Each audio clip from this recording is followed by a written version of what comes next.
கர்த்தருடைய பரிசுத்த நாமத்துக்கே மகிமை உண்டாவதாக.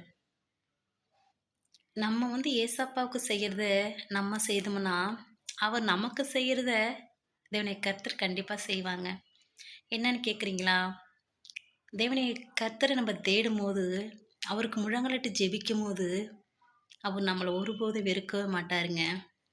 அவருடைய பிள்ளைகள தேவனை கர்த்தர் ஒருபோதும் கைவிடவும் மாட்டார். அவருக்கு செய்யறத நம்ம செய்தோம்னா, நமக்கு செய்யறத தேவனை கர்த்தர் நிறைவேற்றுவாருங்க. அவர் பேசுகிற தெய்வம். அவர் கண்காணிக்கிற தெய்வம். சரிங்களா? நம்ம கூட அப்பான்னு கூப்பிட்டோம்னா, என் மகளேன்னு தேவனை கர்த்தர் நம்ம கூட பேசுவாங்க. பேசாத கல்லோ மரமோ நீரல்ல, பேசும் தெய்வம் நீ. பேசாத கல்லோ மரமோ நீரல்ல, பேசும் தெய்வம் நீ.